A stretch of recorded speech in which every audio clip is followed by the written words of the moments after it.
Salut tout le monde! Aujourd'hui, on s'attaque à une vaste question, l'identité de genre.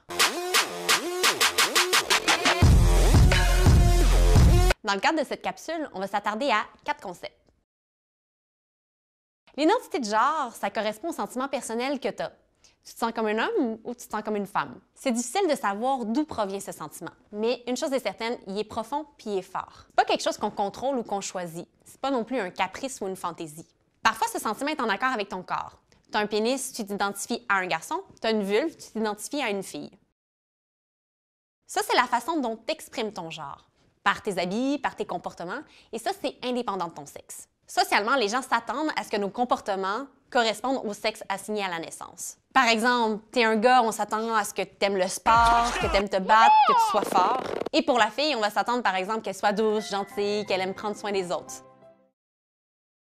L'orientation sexuelle, c'est une profonde attirance émotionnelle ou sexuelle envers des personnes du même genre, du genre opposé ou de plusieurs genres. D'ailleurs, ça n'a rien à voir avec ton style, tes comportements ou ton expression de genre. Si le médecin voit à la naissance un pénis, il t'assigne le sexe masculin. S'il voit une vulve, il t'assigne le sexe féminin. C'est ça le sexe assigné à la naissance. Parfois, on observe une ambiguïté au niveau des organes génitaux. On parle alors d'une personne intersexuée. À ce moment-là, le médecin va assigner un sexe. Ça se peut qu'en vieillissant, le sexe assigné soit en accord avec le sentiment de la personne ou pas. Maintenant, tu as un ami qui se questionne sur son identité de genre? Voici 6 conseils qui peuvent l'aider. Conseil numéro 1. D'abord, peu importe son sexe, son genre, son identité, son orientation sexuelle, rappelle-toi que ton ami, c'est un être humain comme les autres, puis que ça n'affecte pas sa valeur personnelle. Conseil numéro 2. Ton ami a le droit de ne pas vouloir qu'on lui attribue des étiquettes concernant son identité de genre. Dans le fond, rappelle-toi qu'il n'y a pas de truc réservé juste aux filles ou juste aux gars. Donc, ton ami n'a pas à se limiter dans ce qu'il veut faire ou dans la façon dont il souhaite s'exprimer. Conseil numéro 3. Aide ton ami à s'entourer de personnes qui l'écoutent et qui ne le jugeront pas, tout comme toi dans le fond.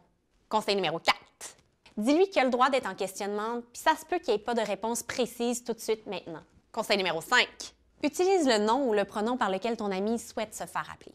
Conseil numéro 6. Surtout et finalement, si tu entends des commentaires qui sont irrespectueux, déplacés, avec lesquels tu n'es pas d'accord, exprime-toi. Mentionne-le aux gens qui ont fait ces commentaires. Voilà, j'espère que ça t'a aidé au moins à démêler tous ces concepts. À la prochaine!